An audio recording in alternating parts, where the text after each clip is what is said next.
27वां गणतंत्र दिवस पूरे देश में मनाया जा रहा है, किस तरह शुभकामनाएं आगे बढ़ाएंगे।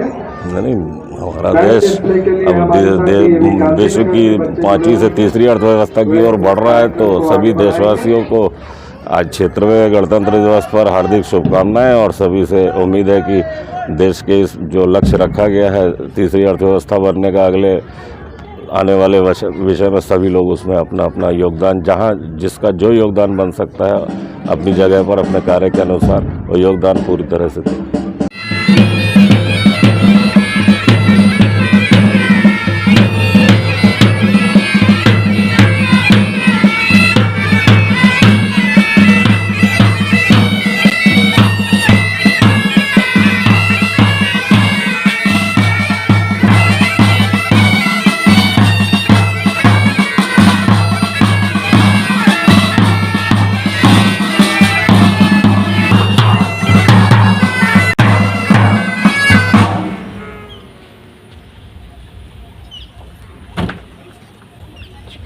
कार्यक्रम के अगले चरण में ध्वजारोहण और राष्ट्रगान के साथ हम इसको आगे बढ़ाएंगे।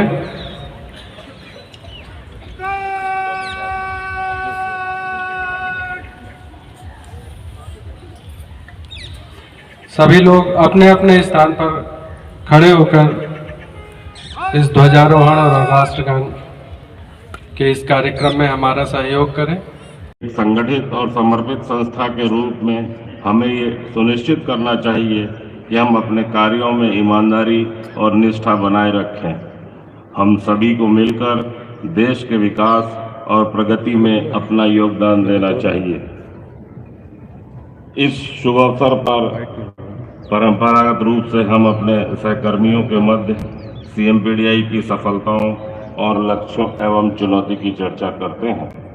उसी कड़ी में बताना चाहूँगा कि कोल इंडिया ने वर्तमान वर्ष के कोयला उत्पादन के 838 मिलियन टन के वार्षिक लक्ष्य की तुलना में अभी तक 600 मिलियन टन कोयला का उत्पादन हासिल कर लिया है। साथ ही कोल इंडिया ने 612 मिलियन टन कोयले का ऑफटेक एवं 1589 मिलियन क्यूबिक मीटर OB का भी रिमूवल किया है। एक्सप्लोरेशन के क्षेत्र में प्रमाणित श्रेणी के कोयला संसाधन को 1976 के 21 बिलियन टन के स्तर से अभी तक लगभग 212 बिलियन टन किया गया, जिसमें अधिकांश कार्य CMPDI द्वारा ही किया गया है। इस चालू वित्तीय वर्ष में एक्सप्लोरेशन का 10 लाख मीटर ड्रिलिंग का लक्ष्य रखा गया था, जिसके मुकाबले अभी तक लगभग 6.3 लाख मीटर ड्रिलिंग कर ली गई है। इसी के साथ ही जो नई टेक्नोलॉजी 2D सेस्मिक सर्वे की हम लोगों ने अपनाई है, उसके इस साल जो टारगेट था 400 लाइन किलोमीटर, उसके अगेंस्ट में 232 लाइन किलोमीटर हमने प्राप्त किया है, जिसमें से 229 लगभग सब पूरा का पूरा डिपार्टमेंटल मीन्स से प्राप्त किया गया, जो अपने आप में एक रिकॉर्ड है। कोयला और गैर कोयला क्षेत्रों में एनिमिटी के माध्यम से गवेषण किया जा रहा है। ये हमारे डाइवर्सिफिकेशन की स्ट्रेटेजी के तहत नॉन कोल माइनिंग में भी प्रवेश करने की एक प्रक्रिया है, जिसके तहत अब तक गैर कोयला इलाकों में 5 प्रस्ताव सहित कुल 28 प्रस्तावों को स्वीकृति मिल चुकी है। और इसके गवेषण के तहत CMPDI ने 3 बॉक्साइट और 1 बेस मेटल ब्लॉक की GR भी प्रस्तुत कर चुके हैं। इसके अतिरिक्त मैग्नेसाइट के एक ब्लॉक में भी गवेषण कार्य प्रारंभ हो चुका है और मुझे उम्मीद है कि इसी तरीके से हम अपने डाइवर्सिफिकेशन कोयले के अलावा दूसरे क्षेत्रों में भी आगे बढ़ने का काम करते रहेंगे। जहां तक रिपोर्ट्स का सवाल है, अभी तक कुल 192 रिपोर्ट तैयार कर ली गई हैं, जिसमें प्रमुखतः 19 जियोलॉजिकल रिपोर्ट और 13 प्रोजेक्ट रिपोर्ट्स हैं।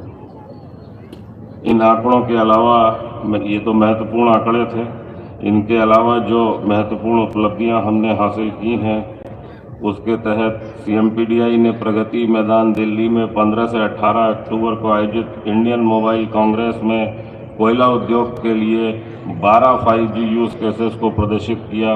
इसके साथ ही CMPDI और CDEC मिलकर NCL के अमलोरी ओपन कास्ट माइन में 7 5G यूज केसेस को लागू करने की प्रक्रिया में लगे हुए हैं। कोयला मंत्रालय ने CMPDI को कोयला उद्योग के लिए 5G use case test lab स्थापित करने के लिए सेंटर ऑफ एक्सीलेंस के रूप में नामित किया, ताकि 5G तकनीक का प्रभावी ढंग से उपयोग किया जा सके। माननीय केंद्रीय कोयला और खान मंत्री श्री जी किशन रेड्डी ने 9 जनवरी 2025 को CMPDI में इस टेस्ट लैब का उद्घाटन किया। CMPDI द्वारा स्थापित 5G use case lab industry 5G private network का एक लैब स्तरीय प्रतिरूप है, जो कोयला खनन उद्योग के लिए विशेष रूप से डिजाइन किया गया है। CIL द्वारा 5G नेटवर्क के कार्यान्वयन से इसके खनन कार्यों की दक्षता, सुरक्षता और स्थिरता में उल्लेखनीय वृद्धि होगी। चूँकि network captive non public network है, इसलिए इसके संचालन के उत्पन्न डेटा CIL के पास ही रहेगा। एक नया काम हम लोगों ने किया सोलर ट्री लगाने का, जिसके तहत हमने 10 किलोवाट या अत्याधुनिक सोलर ट्री स्थापित किए।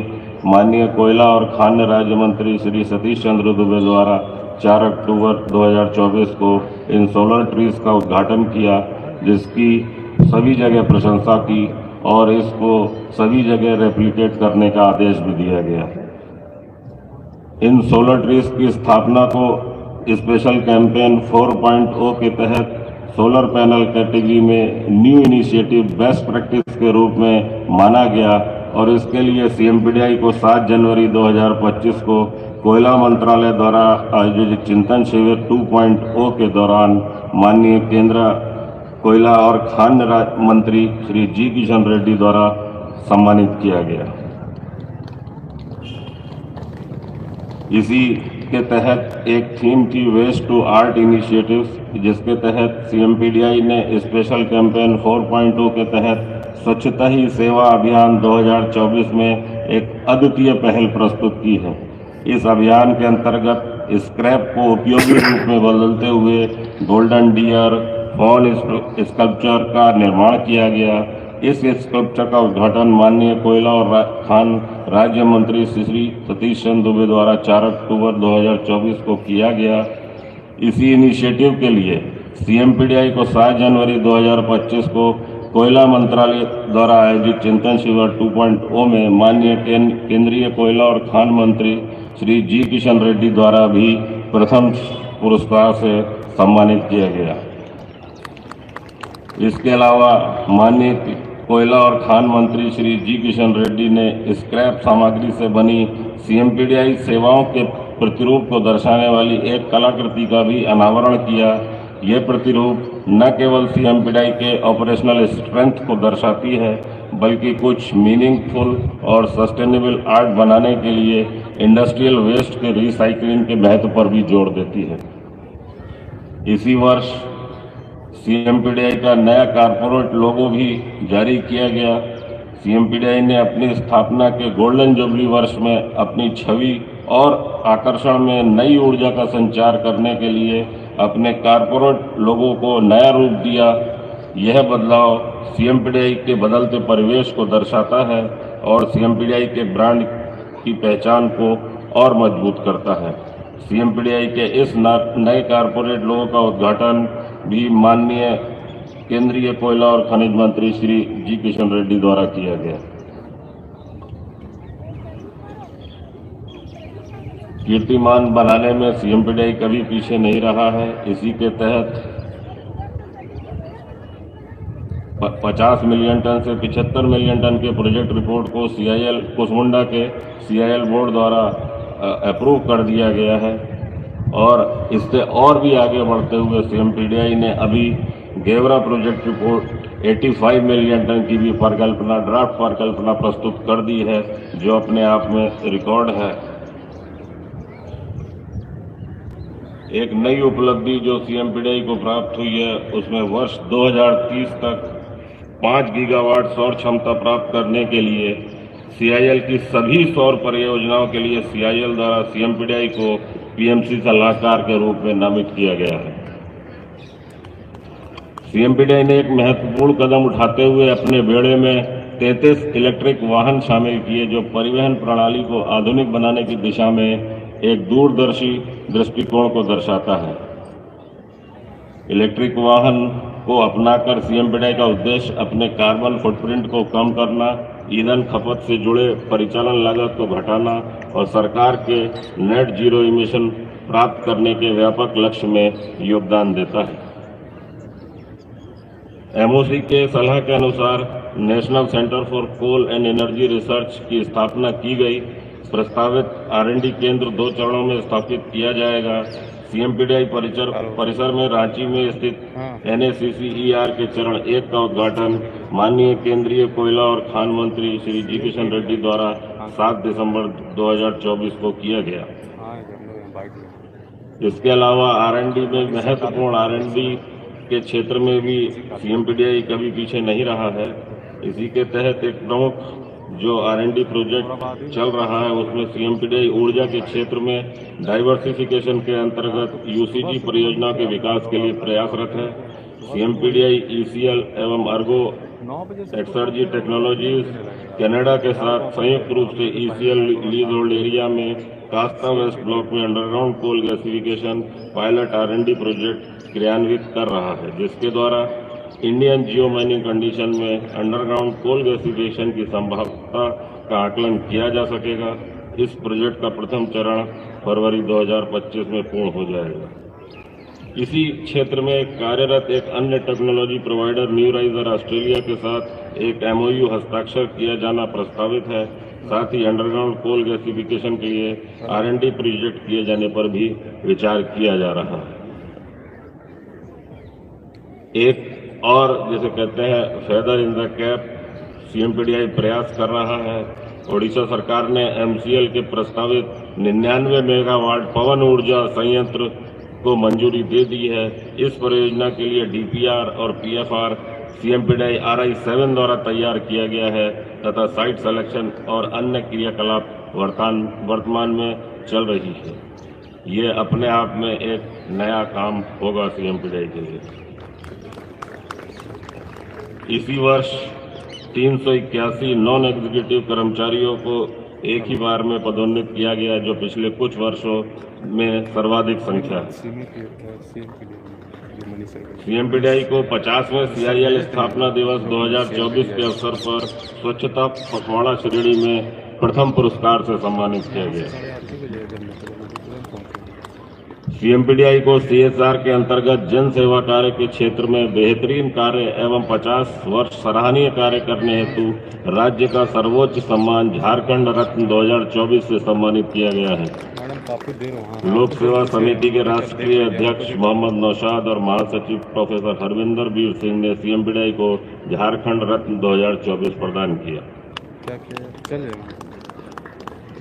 मित्रों, पिछले साल से हमने कंपनी के लिए एक स्थायी भविष्य विकसित करने के लिए सेवाओं के विविधीकरण और नए ग्राहक ढूंढने की दिशा में व्यवसाय विकास के लिए अपने प्रयासों को नवीनीकृत किया है। ये उचित समय है कि प्रत्येक HODs और RDs व्यवसाय प्रमुख के रूप में सोचना शुरू करें और वाणिज्यिक खनन और अन्य खनिज क्षेत्रों में कंपनी के अवसरों की तलाश करें। नए ग्राहकों की सेवा के लिए हमें पूरी टीम के सक्रिय प्रयास, उनके काम में प्रतिस्पर्धात्मक और दक्षता बढ़ाने की आवश्यकता होगी। ये चुनौतियों को अवसर में बदलेगा और हम में से प्रत्येक को व्यक्तिगत और व्यावसायिक विकास की ओर ले जाएगा। मैं कर्मचारियों और अधिकारियों की युवा पीढ़ी से विशेष रूप से आग्रह करता हूं कि वे आगे आएं, अपने काम पर गर्व करें और भविष्य की चुनौतियों का सामना करने के लिए अपनी प्रतिभा को निखारें। जबकि वरिष्ठ कर्मचारियों और अधिकारियों को सीएमपीडीआई की विशेषज्ञता के स्तर को व्यवस्थित रूप से जारी रखना सुनिश्चित करना चाहिए। हमें एक स्थायी भविष्य हासिल करने के लिए एक साथ मिलकर कंपनी के लिए काम करना होगा। हमें उम्मीद है कि हम हाथ से हाथ मिलाकर काम करते हुए सीएमपीडीआई को नई बुलंदियों पर ले जाएंगे। हमारी सफलताओं में सभी श्रमिक अधिकारी संगठनों का योगदान है, जिसके लिए हम उन्हें हार्दिक धन्यवाद देते हैं। भविष्य में भी सीएमपीडीआई को उत्कृष्ट ऑर्गेनाइजेशन बनाए रखने में सभी अधिकारियों, कर्मचारीगण तथा श्रमिक संघ के प्रतिनिधियों एवं एसोसिएशन से अपेक्षित सहायता की आवश्यकता है। इस अवसर पर मैं एक बार फिर पुनः आप सभी को 76वें गणतंत्र दिवस की हार्दिक शुभकामनाएं देता हूं। जय हिंद, जय भारत।